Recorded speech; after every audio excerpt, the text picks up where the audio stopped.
tab November garden? Love without keeping. This is a story about a fiercely independent gardener who invites a work-obsessed stranger to tend one small garden with her for a single season. What begins as an inconvenience becomes a lesson that love is not something we secure for the future, but something we fully receive now. Marina kept a small garden at the edge of Bellmere. No gates, no locks, no signs saying keep out. Only herbs, late roses, crooked paths, and one wooden bench beneath a fig tree. People often asked why she never fenced it. Because flowers do not become safer when possessed, she said. One November morning, Adrian hurried past carrying 2 phones, a leather case, and enough worry for 3 people. His company was preparing a major launch. He had meetings stacked through dinner. He had not taken a full day off in 4 years. Then, his shoe caught on Marina's watering hose.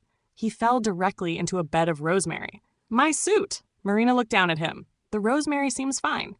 Adrian stared. "You left a hose across the path. You were walking through my garden while answering 2 phones." He stood, furious. "I don't have time for this." "That appears to be your main problem." The next morning he returned to demand an apology. Instead, Marina handed him a shovel. "What is this?" "Your invitation." "To what?" "1 garden bed. 1 month." "I run a company." "Then perhaps you can manage 6 square meters of dirt." He almost laughed. "I'm serious." "So am I." Something about her refusal to be impressed annoyed him enough to accept. 1 month. Until the last day of November. And then we let the season change. Adrian began arriving before work. At first, he gardened like a manager. He made schedules, measured rows, created a planting chart. Marina ignored most of it. "You're putting mint here," she said. "That was not on the plan." The mint seems unconcerned. He learned quickly that gardens did not respect spreadsheets. Rain moved planting days. Wind scattered leaves. A squirrel stole bulbs. One rose bloomed where nobody expected it. Adrian hated the unpredictability. Then, slowly, he began enjoying it. He stopped checking his phone every 3 minutes. He noticed the smell of wet soil. He learned the silence between birdsongs. One morning, Marina poured tea while he watched sunlight move across the leaves. "What are we doing today?" he asked. "This. No after tea." "This." He laughed. "You really have no ambition." "I have several. At the moment, my ambition is to drink this tea." Over the weeks, they became friends. But friendship also exposed them. Marina saw how Adrian used achievement to avoid stillness. Adrian saw how Marina used independence to avoid needing anyone. "You pretend you don't care whether people stay," he told her once. "And you pretend you can make them stay by being indispensable." Neither spoke for several minutes. Then Marina smiled. "Apparently we are terrible company for each other. Or useful company." The garden became their classroom. Every irritation revealed something. Every disagreement uncovered another defense. One evening, Adrian admitted, "If I stop working, I'm afraid I'll discover there's nothing underneath." Marina answered, "If I depend on someone, I'm afraid they'll leave." The masks had become exhausting, so they stopped protecting them. By late November, Adrian dreaded the approaching end of their agreement. "We don't have to stop," he said. "The garden won't stop." "You know what I mean. We agreed on 1 season." "Why?"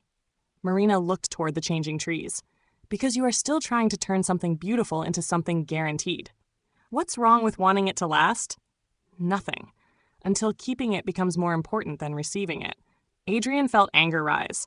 "So I'm supposed to lose this and call it spiritual?" "No." "Then what?" "Be here while you are here." That night he barely slept. His mind demanded a future. What happens next? Will we remain friends? Will everything change? How do I keep this? The next morning he arrived early. Marina was already on the bench. He sat beside her. Neither spoke. A leaf drifted down, then another. Adrian suddenly realized he had spent most of his life bargaining with the future. Work harder now, so someday I can rest. Earn more now, so someday I can feel safe. Secure this relationship, so someday I won't fear losing it. He had rarely allowed anything to be enough while it was happening. "What if everything changes?" he asked. Marina picked up a fallen leaf. "It will." "And you're not afraid?" "Sometimes." "Then how are you so calm?" "I stopped asking change to prove love was never real." Adrian looked at her. She continued, "The form changes. The meeting ends, seasons turn, but what was truly given is not erased by the ending."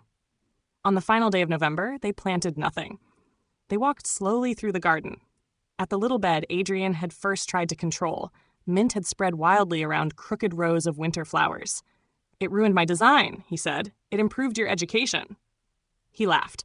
Then his phone rang. He looked at the screen. A meeting. For years he would have answered automatically. Instead, he silenced it. Marina raised an eyebrow. Reckless. Temporary insanity. They sat beneath the fig tree. Adrian did not know what December would bring. For once, he did not need to know. He understood now that letting go was not abandoning love. It was releasing the demand that love take a particular form. A relationship could become a classroom rather than a contract. Vulnerability could reveal what defenses had hidden, and a single, fully received moment could contain more life than years spent waiting for happiness later. Years afterward, Adrian kept a small garden of his own. At the entrance, he placed no gate, only a wooden sign. Love is not kept. Love is received. And whenever someone asked how long something beautiful would last, he would smile and say, "Long enough to be here now. May we sing, rest, and dance our way home together."